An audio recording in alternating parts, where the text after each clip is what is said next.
This is Margaret Ann Windsor. I was kidnapped from Buckingham Palace in 41, and my Uncle George, who became the illegal George VI, helped the Kennedys, who was appointed Joe Kennedy ambassador from 36 to 46 when he was kicked out.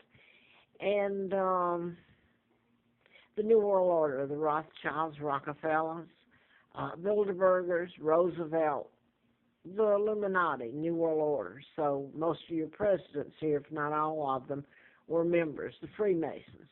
So Elizabeth, now the illegal monarch, along with her dad, George VI, was illegal monarch. She's part of the New World Order member, and so is Charles. And I wanted to go here, and then I want to try something else here.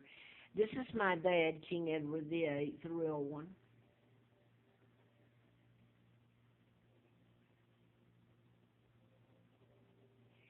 And this is the double, that imposter that was used to marry Wallace Simpson.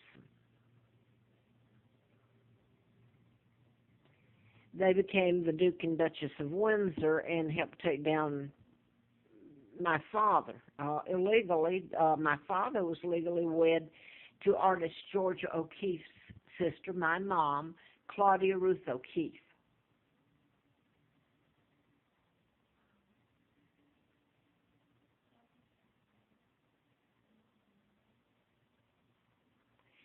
Um, I want to say this. I was brought to Moulton, Alabama, dropped off, I assume, at the Army base there, which was being built in 41. I was born in 39. And I was given the name of a twin, Peggy Ann Dempsey Childers. And I married Childers, and twin Carl and Peggy were both killed by their mother, who was unwed, and it was a pigsty I lived on. I was brought up in a bunch of, I don't know if there's a word for them, really, so I'll leave it at that. It was torture every breath I tried to take. And this is where my Uncle George, they're looking good and happy with Roosevelt in 39 planning my kidnapping.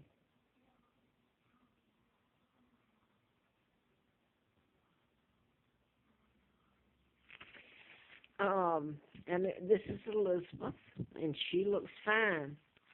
She's wearing clothes and supporting all of her brood off of my money, the British that she and her dad sold out. And I'll leave it at that, other than they allowed the United States to place military bases all over British soil and took down Great Britain, used it as a launching pad for global takeover. So that's illegal, but she's there, and the treaties are illegal, but they're sitting there holding Great Britain hostage, and Norway, Denmark, Sweden, etc. At least back then, I don't know, maybe they have folded. I don't know. They're my relatives, too.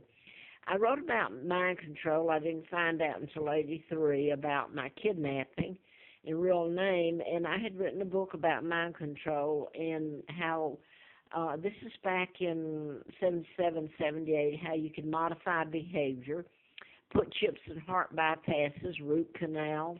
Now that it's so advanced, you don't need all that. They teach you the Morse code at a low frequency you're not aware you're getting. And then if you did find out that you'd been programmed or your child had been programmed, why, and being treated for a non-existent illness, mind control and mental illness is totally polar opposites. There's nothing that connects them. And yet that's what persons with that are under mind control are being treated for: mental illness and psychotic drugs, and locked up and charged with crimes they didn't commit. So this is what I was writing about. Larry Flint was shot in Lawrenceville, Georgia, while I was doing the book in Marietta, Georgia, a few miles away. Uh, and the person that shot him was programmed, and he flew me out there later in a political campaign, and he said in this endorsement that they'd made a pauper out of me, and uh, I knew who was responsible for his shooting and the death of his attorney, which I do. The person was programmed. It's the agency doing the programming. Now, this is Fort Hood. He was born here in Roanoke, Vinton, and he went to Virginia Tech, nearby Blacksburg, here about 45 miles away from Roanoke.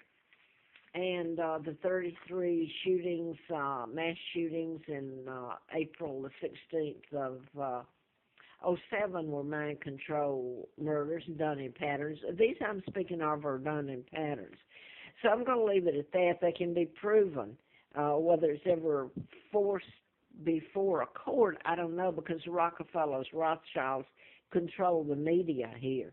This is Mark and Scott Kelly.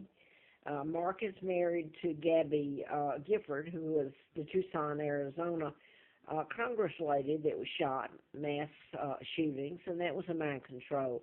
And here she's trying to get rid of the guns. That has nothing to do with it. Like, I'm going to keep doing this, and I can't tell what I wanted to. This is my son, Mark, who's there, and Scott, and me. And this is a long time ago, obviously. I'm 75 years old. I've had antifreeze put in me by them, April 1st of '80. And I've done, I'm talking about by the, it had to do with, I don't know where my sons are now. I don't know what's happened to them. But it was not just the doctors that I wrote about, Larry McDonald, congressman, urologist at Piedmont Hospital. It had to do with some of the law enforcement that were involved in it, and the very people up in Congress that have always known about my kidnapping and used it to. How do you think they started NASA in Huntsville? How do you think they got scientists to come over, Werner von Braun, etc.? There's more to a kidnapping than just changing hands money-wise from one bank to the other. So now I want to go, this is Mark, who's heir after me, and Scott, and I have not known where they are in really since 1983. And now that I thought, how do you get this across to people? I'm here. I've been kept penniless. I've frozen on the Appalachian Trail. I had my job shut down. I've walked on the side of the road. People have watched it, and the Americans actually, 99% of them think it's funny that they've gotten away with it, that they can actually kidnap Victoria II and bring me over here and give me another name and force Great Britain, because they're hostages too, they've got her for posing as a monarch. And they've got the New World Order sitting there right at their doorsteps. So they're hostages too. I thought, how do you get people? I was listening to Comedy Central, which a friend of mine had me watch. And I thought, is this how you have to do it? Because you can get across there. One of the gentlemen I was listening to, by the way, I thought he was doing a good job of it. He shows the what's really going on, and he makes a joke out of it. I'm not putting that very well. Let's just say he did. I thought, is this... He shows the... I can't do this over, and the tape's going off. I guess I wanted to ask here, Elizabeth, you've known all the time that you were buying all these clothes, horses.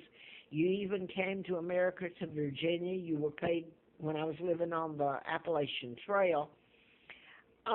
You've always known about me. You've made no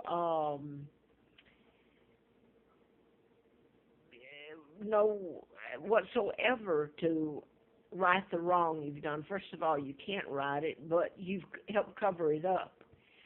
So how does you do that? And people in Facebook today, there was one person's site wanted to know people to tell which dress she was wearing that was the prettiest. And I thought, would you like to come and look at me? I'm the one that paid for her clothes and her finery and her lifestyle. And a friend of mine went over and across the street at Goodwill and bought me